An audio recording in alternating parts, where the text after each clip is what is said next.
মধ্যপ্রাচ্যের উত্তেজনা আবারও নতুন মোড় নিতে পারে, কারণ ডোনাল্ড ট্রাম্প নাকি ইরানের বিরুদ্ধে নতুন হামলার ব্যাপারে খুবই সিরিয়াস হয়ে উঠেছেন।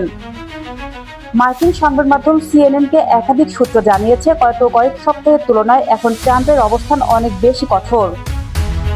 মূল কারণ, ইরানের সঙ্গে যুদ্ধবিরতি ও পারমাণবিক আলোচনা কার্যত অচলাবস্থায় পৌঁছেছে।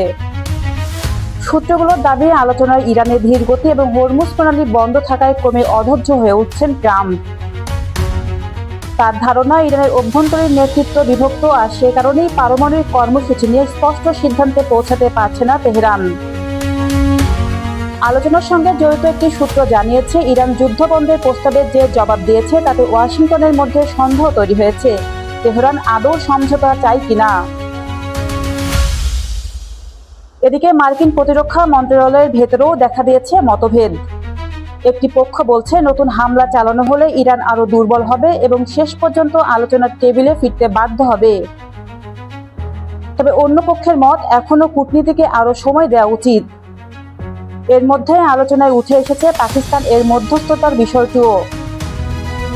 মার্কিন কর্মকর্তাদের একাংশের অভিযোগ, পাকিস্তান হয়তো ট্রাম্পের অসন্তোষের বার্তা পুরোপুরি ইরানের কাছে পৌঁছে দিচ্ছে না। তাদের দাবি, ইরান যুক্তরাষ্ট্র সম্পর্ক দেশের ইতিবাচক বার্তা দেয়, কেবল সেগুলোই ওয়াশিংটনের কাছে তুলে ধরা হচ্ছে, যার সঙ্গে বাস্তবতার পুরো মিল নেই। তবে মধ্যপ্রাচ্যের এক কর্মকর্তা বলেছেন, পাকিস্তান ও আঞ্চলিক দেশগুলো ইতোমধ্যেই ইরানকে সতর্ক করেছে যে বর্তমান আলোচনা কূটনীতির শেষ সুযোগ হতে পারে। কিন্তু অভিযোগ উঠেছে, তেহরান সেই সতর্ক বার্তাকে খুব একটা গুরুত্ব দিচ্ছে না। সব মিলিয়ে মধ্যপ্রাচ্যে আবারও বড় সংঘাতের শঙ্কা ঘনীভূত হচ্ছে।